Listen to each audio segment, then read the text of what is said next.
Good news! Central Americano MBBS just 34 lakhs. Columbus Central University.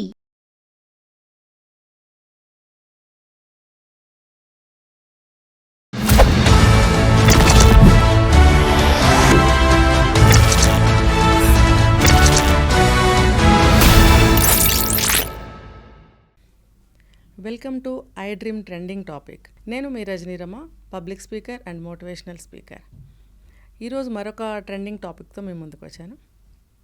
ఇప్పుడు అందరికీ తెలిసిందే, Mangli singer Mangli అంటే ఇష్టం లేని వాళ్ళు ఎవరు ఉండరు. నాకైతే చాలా ఇష్టం. రాములో రాములో సాంగ్, ఆమె తీసిన రాగం అనేది అసలు చాలా బాగుంటుంది. అది ఆమె ఏ పాట పాడినా కూడా అందరూ కూడా ఫిదా అయిపోతూ ఉంటారు కదా. సరే, మరి ఒక మనిషి అన్న తర్వాత తెలుసో తెలియకో పొరపాట్లు జరుగుతూ ఉంటాయి. తప్పు వేరు, పొరపాటు వేరు కదా. మరి ఒక మనిషి పొరపాటు జరిగితే ఎందుకు మన సమాజంలో వాళ్ళందరూ కూడా తలోక వైపు నుంచి ఆమెను లాగాలని ప్రయత్నిస్తారు కిందకి. అయితే మనకి డే 1లో వచ్చిన సమాచారం వేరు, ఓకే, ఇప్పుడు వస్తున్న సమాచారం వేరు. ఏ కేసు అయినా తీసుకుంటే ఇన్వెస్టిగేషన్ చేసే కొద్దీ దాని విషయాలు ఇంకా అప్డేట్స్ తెలుస్తూ ఉంటాయన్నమాట మనకి. ప్రస్తుతం అయితే మంగ్లీ గారు చెప్పినటువంటి విషయం ఏంటంటే, నాకు నిజంగా అందులో ఉన్నటువంటి కొన్ని విషయాలు తెలియవు. అవేమిటి అంటే, ఇప్పుడు ఒక ఫారిన్ లిక్కర్సే కానీ, డీజేలే కానీ ఇలాంటి అభ్యంతరకరమైన విషయాలు పెట్టుకోవడం వలన అది పర్మిషన్ తీసుకోకుండా చేయకూడదు అనేటువంటి అభ్యంతరాలు నాకు తెలియలేదు. తప్పయింది, సారీ అని పాపం ఆవిడ చెప్పినప్పుడు బాధ అనిపించింది. ఎందుకనంటే ఎంత ఒక స్థాయికి వెళ్ళినా అమ్మాయిలకి అనేది కొన్ని విషయాల్లో ఎక్కడో పొరపాట్లు జరుగుతూ ఉంటాయి. అయితే మన వాళ్ళు అందుకే ఉంటారు కదా, లాగి బయటికి లాగి బాధ పెట్టాలి. అయితే ఇక్కడ తెలిసి చేసినా తెలియక చేసినా కొన్ని విషయాలు ఎలా ఉంటాయంటే, అఫ్కోర్స్ ఒక్కొక్క రీజనల్ కల్చర్స్ వేరే ఉంటాయి. అంటే ప్రాంతీయపు ఆచార వ్యవహారాలు, అలవాట్లు అవన్నీ వేరుగా ఉంటుంటాయి. ఇప్పుడు ఒక్కొక్క వైపు మరి మందు తాగడం అనేది ఒక హ్యాబిట్గా ఉంటుంది. సో వాళ్ళకి పిల్లలు పెద్దలు అందరి ముందు కూడా మందు అరేంజ్ చేయటం అనేది అది వాళ్ళ కల్చర్ కింద వాళ్ళు భావిస్తారు. అయితే అన్ని ప్రాంతాల వాళ్ళు అది ఒప్పుకోకపోవచ్చు. పిల్లలు పాడైపోరా అంటే అది వాళ్ళ కల్చర్ అయినప్పుడు చిన్నప్పటి నుంచి అవి చూస్తూ పెరుగుతూ ఉంటారు. అవి వాళ్ళకి ఒక అంటే చిన్న వయసులో వాళ్ళకి అలవాటు చేయరు, బట్ ఆ కల్చర్ని చూస్తూ పెరిగి సర్టెన్ ఏజ్ వచ్చిన తర్వాత వాళ్ళు కూడా కల్చర్కి అలవాటు పడాలి అన్నట్టుగా కూడా వాళ్ళ కల్చర్స్ అనేవి ఉంటూ ఉంటాయి. ఏది ఏమైనా కల్చర్ అనుకున్నా కాకపోయినా హెల్త్ వైజ్గా అది అందరికీ కూడా హానికరం అనేది తెలుసుకోవాలి. ఇంకొకటి, పిల్లలకి కల్చర్ ఏదైనా సరే, ఒకటి ఇదని కాదు, ఎటువంటి కల్చర్ అయినా అలవాటు చేయాలి అని అనుకుంటే ఇలాంటివి ముఖ్యంగా చిన్న వయసులో అలవాటు చేయాల్సిన అవసరం లేదు. వాళ్ళకి ఒక ఏజ్ వచ్చిన తర్వాతే ఆ కల్చర్లోకి తీసుకెళ్ళటం అనేది మంచి పద్ధతి. అయితే ఇక్కడ ఫ్యామిలీస్కి మనము అరేంజ్ చేసుకుంటున్నాం కదా పార్టీ అని అన్నప్పుడు ఫ్యామిలీస్ వస్తారు, మరి వాళ్ళ పిల్లలు ఉంటారు. మరి అది తెలిసినప్పుడు ఇటువంటివి పెట్టుకోకూడదని కూడా తెలియాలి. పెద్దవాళ్ళైనా ఉంటారు, వాళ్ళైనా చెప్పచ్చు. తర్వాత అంటే ఒక్కొక్కళ్ళు ఏంటంటే, మేము హైఫైస్ కదా, మేము ఇంత హై స్థాయిలో ఉన్నాం కాబట్టి మాకు ఇలాంటివి ఒక ఫ్యాషను, ఒక స్టైలు, మా హోదాకి ఏమంటారు సరిపడా ఉన్నటువంటి అలవాట్లు అనుకోండి, ఆ హోదాకి చిహ్నం అనుకోండి.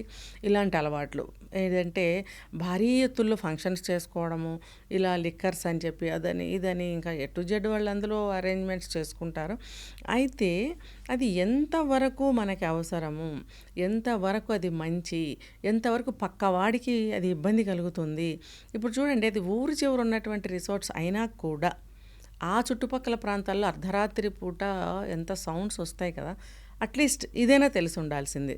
అంటే రూల్స్, పర్మిషన్స్ తీసుకోవాలని తెలియకపోవచ్చు, కానీ మన సౌండ్ వల్ల పక్క వాళ్ళు డిస్టర్బ్ అవుతారనే అట్లీస్ట్ చిన్న విషయం తెలిసి ఉండాల్సింది.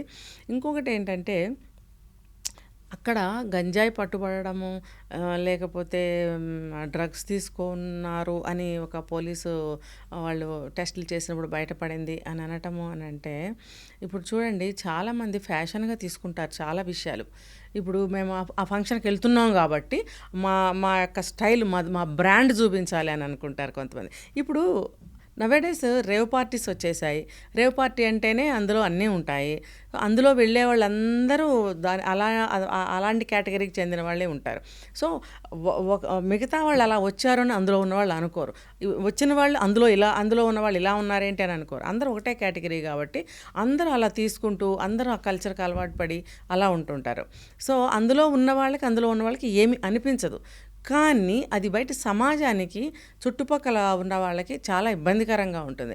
ఇప్పుడు వాళ్ళు ముందే తీసుకుని వచ్చారా, ఇక్కడికి తీసుకుని వచ్చిన తర్వాత వాళ్ళు తీసుకున్నారనేది మనకు తెలియదు. మన వీడియోస్లో చూసాము, అవేవో సిగరెట్స్, బీడీలు లాంటివి మనకి దొరికాయి. ఎందుకు ఉండాల్సి వచ్చింది మరి? అక్కడ వచ్చిన గెస్టులు తెచ్చుకుని బ్యాగ్స్లో పెట్టి రూమ్స్లో పెట్టుకుంటారా? అది మనకు తెలియదు.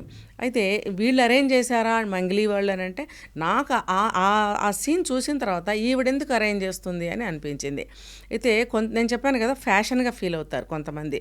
చూడండి, పాత సినిమాల్లో కానీ సినిమాల్లో ఎక్కడైనా కూడా సిగరెట్ కాల్చడం అనేది ఒక పెద్ద హీరోయిజము, ఒక ఫ్యాషన్ కింద చూపిస్తుంటారు. అది ఇంకొంచెం అడ్వాన్స్ అయిపోయి ఈ స్థాయికి వచ్చిందనమాట. సో ఈ డ్రగ్స్ తీసుకోవటము, గంజాయి తీసుకోవటం అనేది కూడా ఒక రాంటి ఫ్యాషన్ కింద ఫీల్ అవుతున్నారా? అందుకని చెప్పి స్పేర్ తెచ్చుకుని పెట్టుకున్నారా? మరి లేకపోతే ఎలా బయటపడ్డాయి? అంత రిచ్ ఏరియాల్లో ఆ బెడ్రూమ్స్లో ఒక బ్యాగ్ అడుగున అవి ఉండాల్సిన అవసరం ఏముంది? సో ఎవరో తెచ్చుకుని అది తీసుకుని ఉంటుంటారు. అందుకనే మన టెస్టుల్లో కూడా బయటపడింది. ఇంకపోతే ఏ బర్త్డే పార్టీ అయినా చూడండి, బర్త్డే పార్టీ అని తెగ ఈ మధ్య చేసుకుంటున్నారు కదా. ఎందుకో నాకు ఈ విషయం మీద అంత నచ్చదండి. అంటే నీకు నచ్చకపోతే మాకే అంటారేమో. ఆఫ్కోర్స్ ఎవరిష్టం వాళ్ళది, వ్యక్తిగతం, చెప్పకూడదు. అయితే మనకి పుట్టినరోజులు అనేవి చిన్నపిల్లలు చేసుకుంటే ముద్దుగా ఉంటుంది. సరే, పెద్దవాళ్ళు కూడా వాళ్ళ స్థాయికి తగ్గట్టుగా, వాళ్ళ సర్కిల్కి తగ్గట్టుగా వాళ్ళు ఫ్యాషన్గా కానీ రిచ్గా కానీ చేసుకోవాలనుకుంటారు. ఇంకొకటి వాళ్ళకి బంధువులందరూ ఒక గ్యాదరింగ్ అప్పుడప్పుడు అవ్వాలి కదా. ఇప్పుడు మంగ్లీ కూడా వాళ్ళ ఫ్యామిలీ ఫ్రెండ్స్ని కానీ వాళ్ళ ఫ్యామిలీ మెంబర్స్ని కానీ దగ్గర వాళ్ళని తను పిలుచుకుంది. ఎక్కువ మినిమం మెంబర్స్నే పిలుచుకున్నారు ఆవిడ కూడా. సో ఏంటంటే ఇక్కడ చెప్పొచ్చు, ఇది సరే మీ ఫ్యామిలీ సభ్యుల ఈ మధ్య తను కూడా చాలా విజయాలు సాధించింది. మేబీ బర్త్డేలు సరిగ్గా చేసుకోలేదేమో. ఓకే, ఒక అమ్మాయి సంతోషంగా ఏర్పాటు చేసింది, బాగుంది, ఎంజాయ్. అయితే ఇందులో తను తీసుకోవాల్సిన జాగ్రత్తలన్నీ తీసుకుని ఉండవలసింది. తర్వాత ముందుగానే వాళ్ళకి అటువంటి కర్టసీస్ ఉన్నాయో లేదో నాకు తెలీదు. ఇప్పుడు మనం ఒక పెళ్ళికి వెళ్తామండి, కొంతమంది ఏం చెప్తారు, మాకు గిఫ్ట్లు తీసుకోవటం ఇష్టం ఉండదండి, మీరు ఎవరు గిఫ్ట్లు తీసుకురాకండి అని చెప్తారు. తప్పేమీ లేదు అందులో, అందరూ తీసుకెళ్తారు. వాళ్ళకి ఏంటంటే గిఫ్ట్లు తీసుకోవడం అనేది ఇష్టం ఉండకపోవచ్చు, ముందుగానే చెప్తారు లేదా కార్డ్స్లో ప్రింట్ చేయిస్తారు. అలాగే ఇక్కడ కూడా మనకి ఎటువంటి అలవాట్లు ఉన్నా కానీ మనం నైస్గా పిల్లల మధ్యన, ఫ్యామిలీ మెంబర్స్ మధ్యన నేను బర్త్డే సెలబ్రేట్ చేసుకుంటున్నాను, ఇంకోటి అందరూ తనకు దగ్గర వాళ్ళే కాబట్టి చెప్పుకోవచ్చు, మీరు ఇలాంటి గంజాయిలు కానీ ఇలాంటి డ్రగ్స్ కానీ మనం ఇక్కడ వాడొద్దు, మనం ఈ కేవలం బర్త్డే పార్టీకి సంబంధించిన లిక్కర్సో ఇంకా ఉంటాయి కదా వాళ్ళకి, అవి మాత్రమే మనం సెలబ్రేట్ చేసుకుందామని తను దగ్గర వాళ్ళకి చెప్పుకునే అవకాశం ఉంది, చెప్పుకోవచ్చు. కానీ చెప్పాను కదా, వాళ్ళకి కల్చరు, ఒక రిచ్నెస్, అదొక ఫ్యాషను, అదొక స్టైలు, ఈ రకంగా ఇచ్చుకుంటే అసలు చాలా సాటిస్ఫై అవుతారనమాట. ఆ సాటిస్ఫాక్షన్ కోసం ఎన్ని అడ్వాన్స్డ్ స్టెప్స్కి వెళ్తున్నారంటే, ఇప్పుడు సెలబ్రిటీసే కావచ్చు, ఇప్పుడు మామూలుగా యూత్ అందరూ కూడా దానికి అలవాటు పడిపోతున్నారు. ఎందుకు? అది మన కల్చర్ కాదు, మనకి హెల్త్ పాడవుతుంది, తర్వాత అది కొంచెం ఎక్స్పెన్సివ్ అయినా కూడా పెద్దవాళ్ళని చూసి వీళ్ళు కూడా అలవాటు చేసుకుంటున్నారు. అంటే ఇప్పుడు ఇది బయట పడింది కాబట్టి ఈ మనకి సొసైటీకి ఈ పార్టీ వల్ల ఏం మెసేజ్ దొరికింది? ఇప్పుడు నేను మంగ్లీని అసలు తప్పు పట్టడం లేదు, ఓకే వాళ్ళు ఎలా చేసుకోండి, కానీ బయటకు వచ్చింది కాబట్టి మనం అందరం విమర్శిస్తున్నాం, ఇలా మాట్లాడుతున్నాం. తను తగిన జాగ్రత్తలు తీసుకుని వాళ్ళు అక్కడ పార్టీలు చేసుకుంటే సమాజానికి వచ్చిన ఇబ్బంది ఏమీ లేదు. ఇప్పుడు ఎన్నో రకాల పార్టీలు జరుగుతున్నాయి, రేవ్ పార్టీలు జరుగుతున్నాయి, పబ్బులు, అవి ఇవి, దాబాలు, కాదేది అనర్హం అన్నట్టుగా ప్రతి ప్లేస్లోనూ ఈ పార్టీలు అనేవి, సెలబ్రేషన్స్ అనేవి చేసుకుంటున్నారు.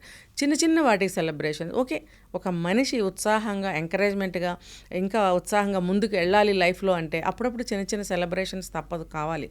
కానీ ఒక మంచి, ఒక చెడు, నేను ఒక వీడియోలో చెప్పాను, ఒక మనిషి ఏ పని చేసినా సామాజికంగా కానీ కుటుంబ పరంగా కానీ వ్యక్తిగతంగా కానీ ఇంకా అఫీషియల్గా ఎక్కడైనా ఆఫీసుల్లో అక్కడ వర్క్ చేస్తుంటే కానీ మనం ఏ పని చేసినా వీళ్ళకి డిస్టర్బెన్స్ అవ్వకుండా, వాళ్ళకి చెడు అవ్వకుండా, వాళ్ళని బాధ కలిగించకుండా ఉండటం అనేది మంచి పద్ధతి. అదొక వన్ ఆఫ్ ద రూల్ అనమాట.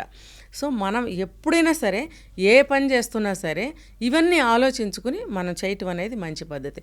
ఒకవేళ నాకు తెలియక చేశాను అని అన్నా కూడా మనం ఏం చేయాలంటే ఎవరినైనా సంప్రదించాలి. ఇలాంటివి చేసిన వాళ్ళు ఉండుంటారు కదా ముందు, ఏమైనా ఇలాంటి చేయాలనుకుంటున్నాను, ఏమైనా అబ్జెక్షన్స్ ఉంటాయా, ఏమైనా పర్మిషన్స్ తీసుకోవాలా, ఏమన్నా ఇందులో ఏమైనా పొరపాట్లు జరిగే అవకాశాలు ఉన్నాయని అడగచ్చు.